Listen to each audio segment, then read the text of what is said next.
વિદ્યાર્થી મિત્રો, આપણે પ્રકરણ E12 માં ભાગ 1 માં વિવિધ વાતો વિદ્યુત વિશે કરી. વિદ્યુત ભાર, વિદ્યુત પ્રવાહ, વિદ્યુત સ્થિતિમાનનો તફાવત, ઓહમનો નિયમ વગેરે. આ ભાગમાં આપણે બાકીનું અભ્યાસ કરીશું. અવરોધકોના તંત્રનો અવરોધ. આપણે જાણીએ છીએ કે વીજ પરિપથમાં વિદ્યુત પ્રવાહ વહેતો હોય ત્યારે તે અવરોધ અને વીજ સ્થિતિમાનના તફાવત ઉપર કેવી અસર પાડે છે, એના માટે ઓહમનો નિયમ કેવી રીતે લાગુ પડે તે માટે અવરોધોને વિદ્યુત પરિપથમાં વિવિધ રીતે જોડવામાં આવે છે. જેમાંનું પહેલું જોડાણ કે જો બે કે બે કરતા વધારે અવરોધોને એકબીજા સાથે ક્રમશઃ, એટલે કે એક પૂરો થાય એટલે ત્યાંથી બીજો શરૂ થાય, એ રીતે જોડવામાં આવે તો એવા જોડાણને આપણે શ્રેણી જોડાણ કહીએ છીએ.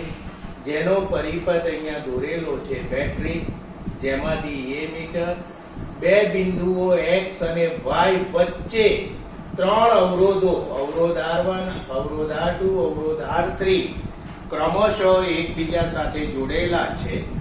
ત્યાંથી તે કળમાં થઈ બેટરીમાં એ પરિપથ પૂરો થાય છે. તો અહીંયા બે બિંદુઓ X અને Y વચ્ચેનો વીજ સ્થિતિમાનનો તફાવત V છે. બેટરીમાંથી નીકળતો વિદ્યુત પ્રવાહ એ ક્રમશઃ એક સરખો ત્રણે ત્રણ અવરોધમાંથી પસાર થાય, એટલે વિદ્યુત પ્રવાહ I બરાબર અચળ હોય છે.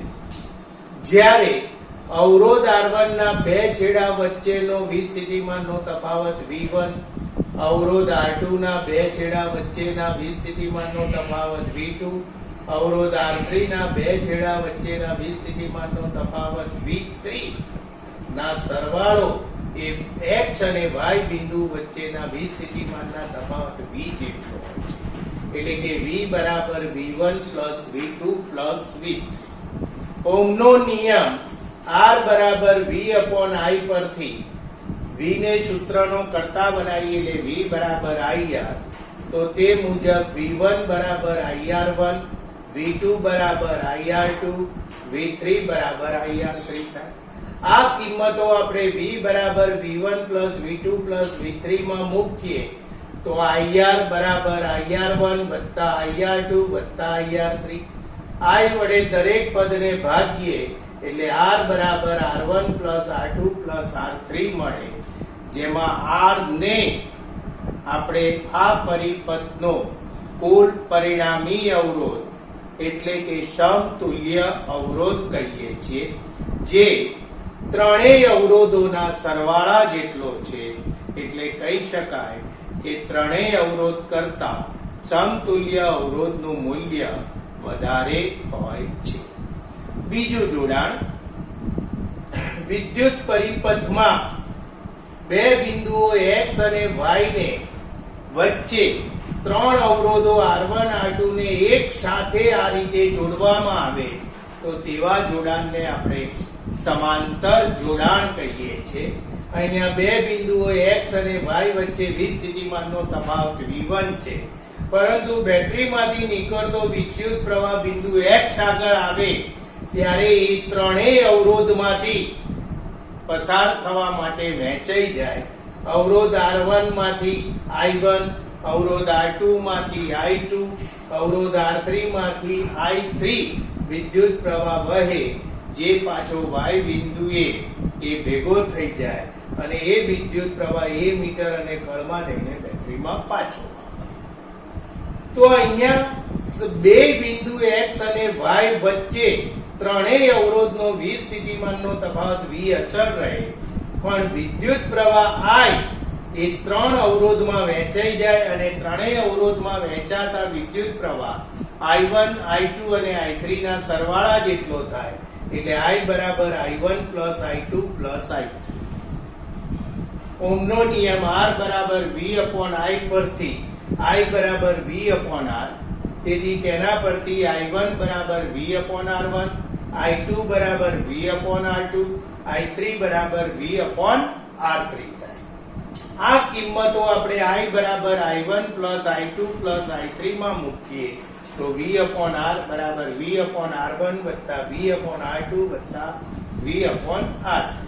V વડે દરેક પદને ભાગીએ તો 1 upon R બરાબર 1 upon R1 plus 1 upon R2 plus 1 upon R3, જે આપણને પરિણામી અવરોધ એટલે કે સમતુલ્ય અવરોધ R શોધવાનું સૂત્ર મળે છે. અહીંયા તમે જોઈ શકો છો કે સમતુલ્ય અવરોધ R નો વ્યસ્ત એ દરેક અવરોધના વ્યસ્તના સરવાળા જેટલો છે. તો એની ઉપરથી આપણે કહી શકીએ કે સમતુલ્ય અવરોધ R નું મૂલ્ય અવરોધ R1, અવરોધ R2 અને અવરોધ R3 ત્રણેય કરતા નાનું મળશે. એની ઉપર આધારિત આપણે બે ઉદાહરણો જોઈએ. ઉદાહરણ 12.7 20 ઓમેગા અવરોધ ધરાવતો એક વિદ્યુત બલ્બ 4 ઓમેગા અવરોધ ધરાવતો એક વાહક જે 6 વોલ્ટની બેટરી સાથે જોડેલ છે. તો A પરિપથનો કુલ અવરોધ, B પરિપથમાંથી વહેતો પ્રવાહ અને C વિદ્યુત બલ્બના બે છેડા વચ્ચે તથા વાહકના બે છેડા વચ્ચે વીજ સ્થિતિમાનનો તફાવત. હવે આપણે સાદો પરિપથ સરળતાથી સમજી શકાય તે માટે બનાવીએ તો અહીંયા બેટરી માંથી નીકળતો વિદ્યુત પ્રવાહ, પહેલા અવરોધ R2 જે 4 ઓમેગા જે વાહક છે, બીજો અવરોધ શ્રેણીમાં જોડ્યો જે બલ્બ છે જેનો અવરોધ 20 ઓમેગા છે, જેને અવરોધ R1 કહીશું, જે કળ K માંથી એમીટરમાં થઈ બેટરી સાથે જોડાયેલી છે. અહીં બેટરી 6 વોલ્ટની છે. તો વારાફરતી પ્રશ્નોનો જવાબ આપીએ. A પરિપથનો કુલ અવરોધ. તો અહીંયા શ્રેણી જોડાણ છે.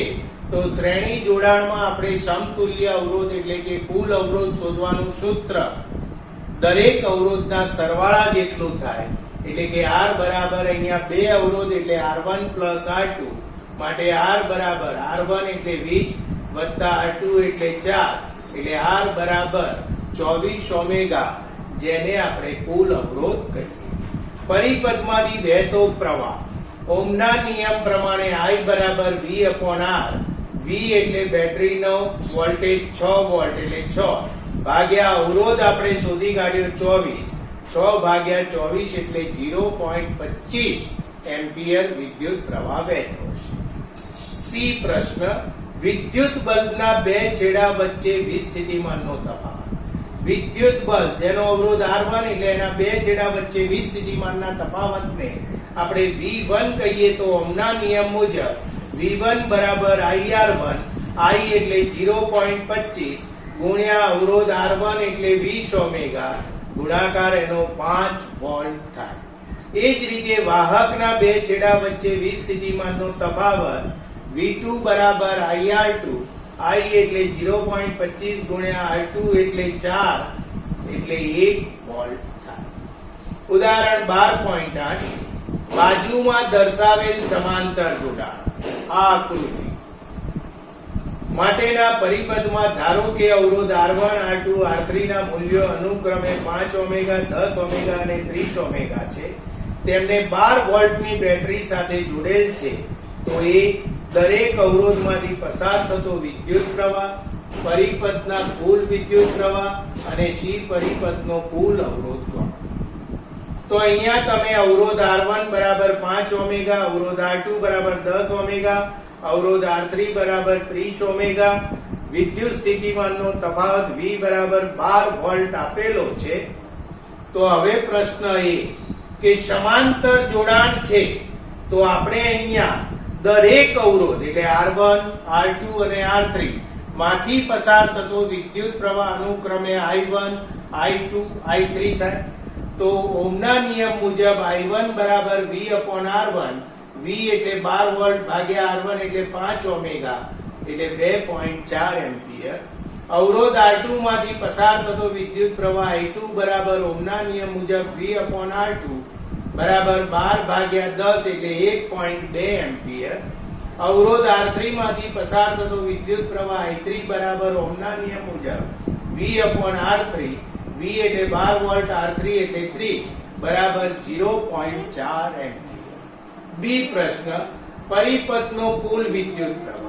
તો પરિપથનો કુલ વિદ્યુત પ્રવાહ I બરાબર I1 plus I2 plus I3 માટે I બરાબર I1 એટલે 2.4 વત્તા I2 એટલે 1.2 વત્તા I3 એટલે 0.4 બરાબર 4 એમ્પિયર જેટલો વિદ્યુત પ્રવાહ પસાર થાય. ત્રીજો પ્રશ્ન, પરિપથનો કુલ અવરોધ. તો અહીંયા ત્રણ અવરોધ છે ને સમાંતર જોડાણમાં સમતુલ્ય અવરોધનું સૂત્ર 1/r બરાબર 1/r1 plus 1/r2 plus 1/r3 લઈએ તો માટે 1/r બરાબર 1/5 પ્લસ 1/10 પ્લસ 1/30 30 લસાલો એટલે 6 વત્તા 3 વત્તા 1 એટલે 1/r બરાબર 1/3 એટલે r બરાબર 3 ઓમેગા થાય. અહીં તમે જોઈ શકો છો કે આ દાખલામાં તમે દરેક અવરોધ R1 અને R2 નું મૂલ્ય જુઓ તો R1 બરાબર 20 ઓમેગા અને R2 એ 4 ઓમેગા, જે કુલ અવરોધ R બરાબર 24 ઓમેગા કરતા નાનો છે. જ્યારે સમાંતર જોડાણમાં તમે જોઈ શકો છો ત્રણેય અવરોધનું મૂલ્ય એ કુલ અવરોધ કરતા મોટું છે. શ્રેણી જોડાણના ફાયદા કે વિદ્યુત પરિપથમાં ક્યાંક આપણે વિદ્યુત પ્રવાહના નિયંત્રણની જરૂરિયાત રહે કે જેથી ઉષ્મા મેળવી શકીએ તો તેવા સાધનોને આપણે શ્રેણી જોડાણમાં જોડીએ તો આપણે વિદ્યુત પરિપથમાં વિદ્યુત પ્રવાહનું નિયંત્રણ કરી શકાય છે. એ જ રીતે શ્રેણી જોડાણમાં જો ફ્યુઝને શ્રેણી જોડાણ કરવામાં આવે તો વિદ્યુત ઉપકરણ સાથે તેનું જોડાણ કરવામાં આવે તો અચાનક ક્યારેક વિદ્યુત વધી જાય તો ફ્યુઝનો સરળતાથી પીગળી શકે તેવો તાર ગરમ થઈ પીગળી જાય એટલે આગળ વિદ્યુત પ્રવાહ વહેતો બંધ થઈ જાય, જેથી વિદ્યુત ઉપકરણને નુકસાન થતું અટકે છે. ગેરફાયદા તો કે વોલ્ટેજ વહેંચાઈ જાય, એટલે કે 3 બલ્બ 80 વોટના તમે શ્રેણી જોડાણ કરેલું હોય અને 240 વોલ્ટનો વિદ્યુત પ્રવાહ પસાર થતો હોય તો ત્રણેય બલ્બમાં 80 એમ વહેંચાઈ જાય. પરિણામે બલ્બને જેટલો પૂરતા પ્રમાણમાં વિદ્યુત પ્રવાહ મળવો જોઈએ તેટલો ન મળતા તે ઝાંખા પ્રકાશ આપે છે, જે તેનો ગેરફાયદો છે. એ જ રીતે આ ત્રણેય બલ્બમાંથી કોઈ એક બલ્બ બગડી જાય તો એના પછીના બલ્બ બંધ થઈ જાય, એટલે કે ભંગાણ પડતા બાકીના ઉપકરણો બંધ થઈ જાય. સમાંતર જોડાણના ફાયદા તો કે વોલ્ટેજ ગમે તેટલા તમે અવરોધ વચ્ચે ગોઠવેલા હોય પણ એનો વોલ્ટેજ એક સરખો રહે છે. ભંગાણ પડે તો બાકીના ઉપકરણો બંધ ન થાય, એક જ જેમાં બગાડ થયો હોય એ જ ઉપકરણ બંધ થાય, બાકીના ઉપકરણો ચાલુ થાય. જેમ કે આપણા ઘરમાં સમાંતર જોડાણ હોય છે તો પંખો બગડી જવાથી ટ્યુબલાઇટ બંધ નથી થઈ જતી, પંખો જ ખાલી બંધ રહે છે. તેવી વાત શ્રેણી જોડાણમાં તમે સિરીઝ જોઈ હશે તો સિરીઝમાં જો એક બલ્બ ઉડી જાય તો બાકીના બલ્બો બંધ થઈ જાય, પછી એ કયો બલ્બ ઉડી ગયો એ શોધવો પણ બહુ મુશ્કેલ કાર્ય છે. તો આવા બધા એના ગેરફાયદા છે. આ રીતે આપણે સમાંતર જોડાણના ફાયદા જોયા. ત્યાર પછીનો મુદ્દો વિદ્યુત પ્રવાહની તાપીય અસર.